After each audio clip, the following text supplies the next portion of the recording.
Haltitunturin päällä sijaitsee Suomen korkein kohta. Mutta minkälainen on matka sinne? 100 kilsaa. No niin, 107. 108. Ja mauksetta. Mitä sä olet tehnyt? Voin sanoa, että ei ole ollut helppoa.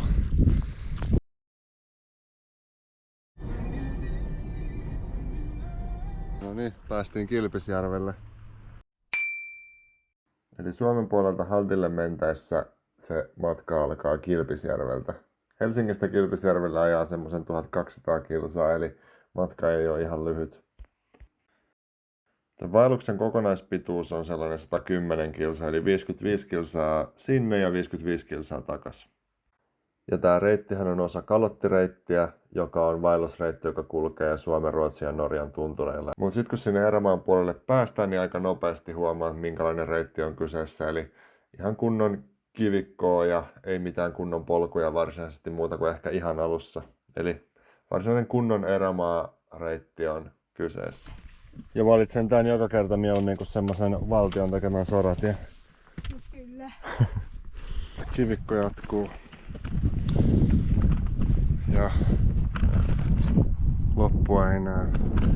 Aika nopeasti tässä reitin alkupuolella myös se pompahtaa kerran Norjan puolelle ja sitten tulee takas Suomeen. Siinä on Suomen ja Norjan raja. Tuppa Norja. Hopi hopi. Me käytiin Haltilla heinäkuun lopussa. Ymmärtääkseni heinä-elokuu on optimaalista aikaa mennä sen puolesta, että lumi ei ole hirveästi tiellä ja sääolosuhteet on pääsääntöisesti ihan hyvät. Haittapuolena on sitten hyttysten määrä, jota todellakin oli ihan niin kuin kiusaksi asti jatkuvasti vaelluksen aikana, mutta hyttysistä lisää myöhemmin. Sää oli heinäkuussa todella hyvä, jopa liian kuuma ja jopa itse asiassa Lapin normaali lämpötiloihin nähden niin oli ekstra kuuma sää meidän ollessa siellä.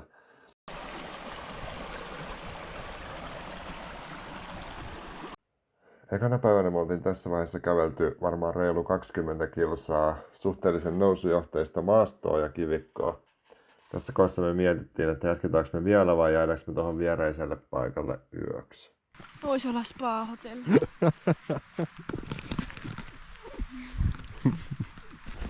No niin, arvatkaapas kumpi vaihtoehto me valittiin.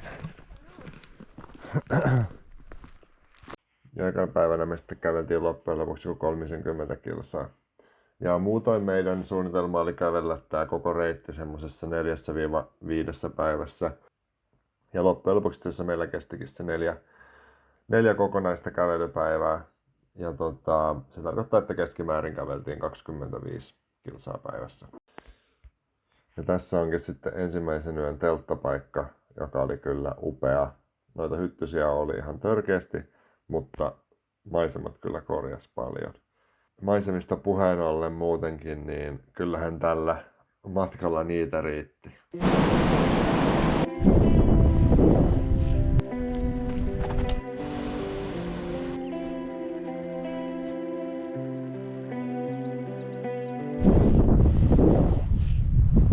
No niin, tuolla näkyy Halti ja saavuttiin Pihtsusjärvelle ja pistetään teltta pystyyn.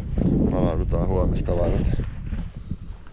Vinkkinä sanoisin, että teltan pystyttäminen tähän Pihtsusjärveen on ehdottomasti hyvä idea. Tää on 12 kilsan päässä Haltilta. Sä voit jättää teltan pystyyn ja painavat tavarat sinne telttaan ja käydä kevennetyllä varustuksella Haltin huipulla, koska sä tuut tästä kuitenkin ohi myöhemmin. Teltta jäi sinne.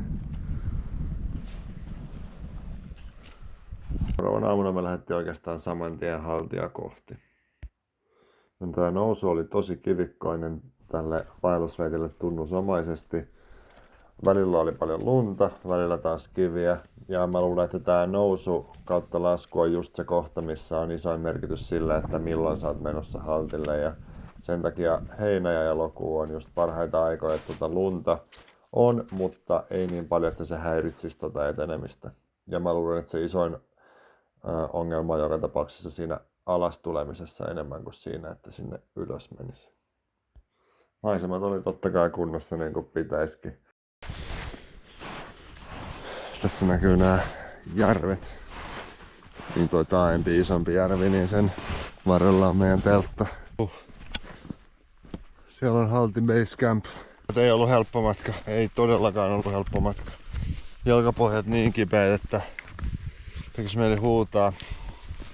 Ja sen lisäksi toi aurinko paistaa täältä Lapissa, ei pitäisi olla näin kuuma. Emilia on valmis kutsumaan helikopterin kylläkin. Joo, musta on kutsuttu tuli 2 kertaa. Tänään on taas Lapin yö, part 2.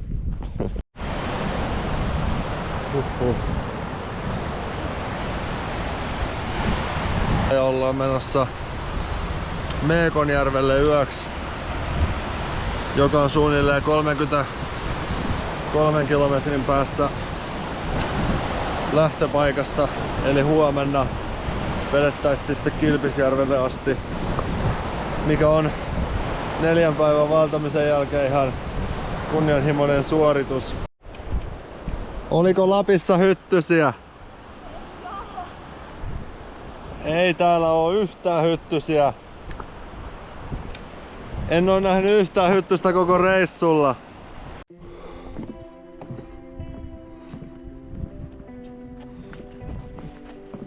Noniin, perillä ollaan.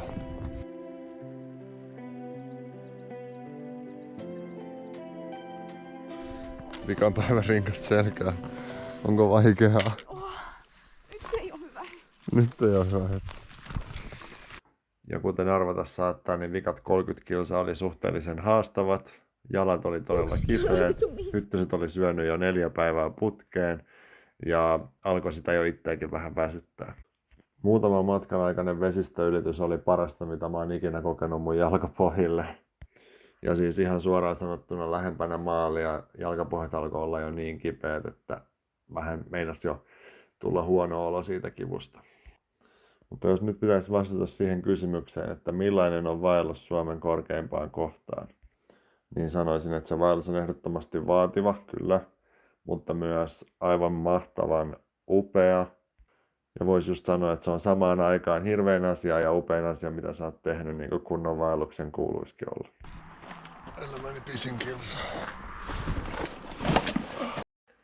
Hyvä, ja tehdäänkö semmonen diili, että nyt kun sä selvisit tänne ihan loppuun asti, niin paina sä tosta alhaalta tilaan-nappia ja mä lupaan tehdä jatkossakin videoita, mitkä saa sut pysymään viimeisille sekunteille asti.